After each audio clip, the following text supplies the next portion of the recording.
మిత్రులందరికీ శుభోదయం. ఈనాడు ముఖ్యాంశాలు చదివేది పెద్దోడు సృష్టి, చిన్నోడు వర్షిత్.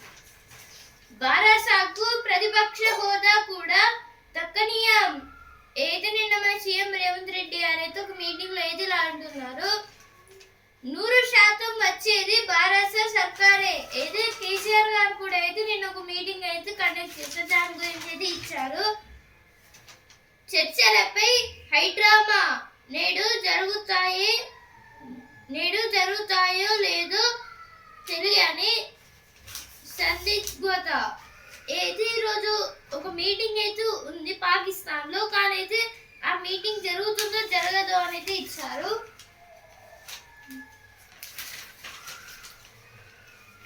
ప్రతి పరీక్షను 1-2 సార్లు నిర్ధారించుకోండి. మేడిగడ్డ సమీక్షలో సీఎం రేవంత్ రెడ్డి బ్యారేజీని సందర్శించిన ముఖ్యమంత్రి. ఇది అయితే నిన్న సీఎం గారు అయితే కాళేశ్వరంకి అయితే వెళ్ళారు కదా, ఇప్పుడు అందులో మేడిగడ్డ ఈ బ్యారేజీని కూడా అయితే పరిశీలించారు. ఇంకా ఈ చెకింగ్ దాంట్లో కూడా వాళ్ళకైతే ఏమి ఇండికేట్ చేస్తున్నారంటే 1-2 సార్లు చూసుకొని అయితే వర్క్ చేయండి అని అయితే చెప్పారు. కాళేశ్వరంపై సిబిఐ విచారణకు 2 లేఖ రాశా. ఇదైతే ముఖ్యమంత్రి రేవంత్ రెడ్డి గారు అయితే చెప్తున్నారని అయితే ఇచ్చారు.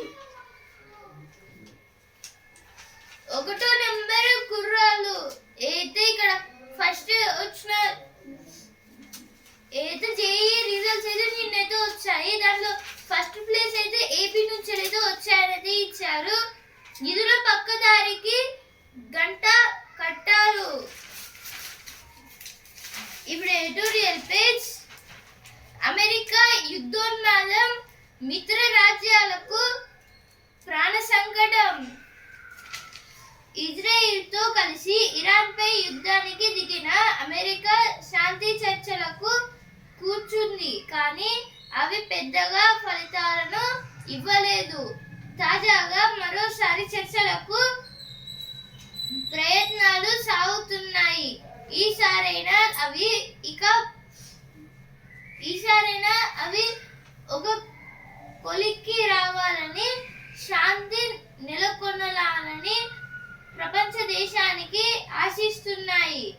మరోవైపు పశ్చిమాసియా సంక్షోభం పలు దేశాల ఆర్థిక వ్యవస్థలకు అశనిపాతమైతే జాతీయ భద్రత పరంగా మరికొన్నిటికి కొత్త సమస్యలు తెచ్చిపెట్టింది.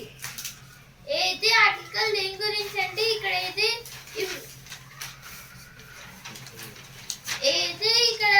ఇజ్రాయెల్ తో అయితే కలిసి అమెరికా అయితే ఇరాన్ పైన అయితే యుద్ధం అయితే చేస్తుంది కదా. ఇప్పుడు దీనిలో అయితే అమెరికా శాంతి చర్చ అయితే శాంతి చర్చను అయితే జరపాలని అయితే అంటుంది. అలాగే కానీ అవైతే పెద్దగా ఫలితాన్ని అయితే ఇవ్వలేదు. అందుకే అయితే మళ్ళీ ఇంకో మీటింగ్ అయితే కండక్ట్ చేస్తున్నారు, కానీ వస్తారో రారో అని అయితే అన్నట్టుంది. అలాగే ఇప్పుడు ఇంకోసారి చర్చలు కూడా అయితే ప్రయత్నిస్తున్నారు, కానీ ఈసారైనా ఒక కొలిక్కి రావాలని, అంటే ఇప్పుడు ఆ యుద్ధం అయితే ఆగిపోవాలని, శాంతితో అయితే ఉండాలని అయితే చెప్తున్నారు. దాని గురించి ఇచ్చారు. అలాగే మరోవైపు అయితే పశ్చిమాసియాలోని కొన్ని దేశాలకు అయితే వాళ్ళ ఆర్థిక వాళ్ళ ఎకనామీ అయితే మొత్తంగా క్షీణిస్తుందని అయితే ఇచ్చారు. ఎందుకంటే పశ్చిమాసియా మొత్తానికి అయితే ఇరాన్ అయితే ఇప్పుడు క్రూడ్ ఆయిల్ అయితే ఇస్తుంది, కానీ అయితే ఇప్పుడు మొత్తం ఆ క్రూడ్ ఆయిల్ ఇచ్చే వేని అయితే బ్లాక్ చేసేసారు. దాని గురించి అయితే ఆర్టికల్ ఇచ్చారు. ఇప్పుడు నెక్స్ట్ ఆర్టికల్, పేజ్ గ్లూకోజ్కు ఎండాసెగా. ఇది అయితే ఇప్పుడు మన బాడీలో ఉన్న గ్లూకోజ్ పర్సంటేజ్ గురించి అయితే ఇచ్చారు. అది ఇప్పుడు మనం ఈ సమ్మర్లో హీట్ వేవ్స్ అనేవి ఇంకా ఈ సన్ రైజెస్ అనేవి చాలా ఎక్కువ అయితే ఉంటాయి కదా. అదే మనం ఎక్కువసేపు బయట ఉంటే అయితే అది మన బాడీ లెవెల్స్ అయితే తగ్గిస్తుందని అయితే ఇచ్చారు. ఆ కళ్ళతో జాగ్రత్త. ఇదైతే సీసీ కెమెరాస్ ఇంకా కొన్ని వేరే హిస్టారికల్ ప్లేసెస్ వేస్తే కెమెరాస్ ఉంటాయి కదా, వాటి దగ్గర నుంచి అయితే మీరు కాపాడుకోవాలని అయితే ఇచ్చారు. ఇప్పుడు నెక్స్ట్ ఆర్టికల్, వ్యవస్థాగత నిర్లక్ష్యమే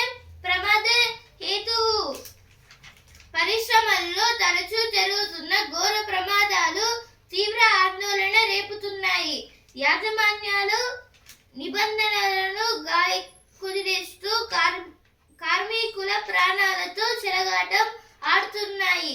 ప్రభుత్వ యంత్రాంగ పర్యవేక్షణ లోపము ఉల్లంఘనలను పెంచి పోషిస్తున్నాయి. అయితే ఈ ఆర్టికల్ దేని గురించి అంటే ఇక్కడ అయితే ఇప్పుడు మొన్న అయితే ఒక ఫైర్ యాక్సిడెంట్ అయితే జరిగింది కదా ఉత్తరాఖండ్ లో. అయితే ఇప్పుడు అక్కడ ఒక క్రాకర్ షాప్ అయితే సడన్ గా అయితే మొత్తం పేలిపోయింది మంట వల్ల. ఇందువల్ల అక్కడైతే 9 మంది చనిపోయారు. అలాగే 23 మంది అయితే గాయాలతో అయితే ఉన్నారు. ఇప్పుడు రీసెంట్ టైమ్స్ లో అయితే ఈ 2026 నుంచి చాలా 2025 2026 లో కూడా అయితే చాలా వరకు క్రాకర్ షాప్స్ లో అయితే ఇలా పేలుడు అయితే సంభవిస్తున్నాయి. ఇప్పుడు యాజమాన్యాలు ఈ నిబంధనలను అయితే సరిగ్గా అయితే పాటించట్లేదు. దాన్ని అయితే వాళ్ళ కార్మికుల గాలికి అయితే వదిలేస్తున్నారు. ఇందువలన చాలా మంది ప్రాణాలతో చెలగాటం ఆడుతుందని అయితే ఇచ్చారు. ఇక్కడైతే ఇప్పటికైనా వాటిని అయితే తగ్గించి వాళ్ళపైన దృష్టి పెట్టాలనేది ఇచ్చారు. ఇక్కడ చట్టాలు ఏం చెప్తున్నాయంటే అయితే ఇప్పుడు చట్టం 1948 అయితే ఇప్పుడు బాధిత ఫ్యాక్టరీలు అలాగే ఇంకొన్ని యాజమాన్యాల బాధ్యత అయితే రక్షించడం అనేది ఒక పరిశ్రమకి ఏదో ఉంటుంది అయితే చట్టం 1948 అయితే చెప్తుంది. దాని గురించి అయితే ఆర్టికల్ ఇచ్చారు. అయితే ఎడిటోరియల్ పేజ్ ఇచ్చిన వార్తలు. ఇప్పుడు ఛాంపియన్ పేజ్. ముంబైకి విజయ తిలకం. తెలుగు కుర్రాడి సూపర్ సెంచరీ. 4 ఓటముల తర్వాత ఎంఐకి గెలుపు. ఇదైతే నిన్న ముంబై వర్సెస్ గుజరాత్ మ్యాచ్ లో అయితే ముంబై అయితే గెలిచింది. దీనికి మెయిన్ రీజన్ తిలక్ వర్మ గారు. తిలక్ వర్మ అయితే 101 సెంచరీ అయితే చేశారు. ఇప్పుడు ముంబై అయితే 7th పొజిషన్కి అయితే వచ్చింది. హ్యాట్రిక్ పై సన్ రైజర్స్ కన్ను. ఈరోజు అయితే హైదరాబాద్ వర్సెస్ ఢిల్లీ మ్యాచ్ అయితే ఉంది హైదరాబాద్ లో. ఇప్పుడు బిజినెస్ పేజ్. ముందుంది డీజిల్ ధరల వాత. ఎన్నికలు అయ్యాక పెరగొచ్చని ట్రక్కు యాజమానుల అంచనా. పశ్చిమాసియా ఉద్రిక్తతల ప్రభావం. ఇదైతే డీజిల్ ధరలు అయితే ఇప్పుడు కాన్స్టెంట్గా అయితే ఉన్నాయి. ఇప్పుడు కానీ ఎలక్షన్స్ తర్వాత కొన్ని స్టేట్స్లో అసెంబ్లీ ఎలక్షన్స్ ఇంకా ఈ వార్ వెస్ట్ ఏషియాలో కూడా అయితే వార్ జరుగుతుంది కదా. ఈ 2 అయిపోయాక అయితే డీజిల్ వాల్యూ అయితే పెరగొచ్చు అని అయితే ఇచ్చారు. అమెరికా నుంచి 15 లక్షల కోట్లు వెనక్కి. మొదలైన ట్రంప్ టారిఫ్స్ రీఫండ్ ప్రక్రియ. ఇదైతే ట్రంప్ గారు అయితే ఇప్పుడు టారిఫ్స్ రీఫండ్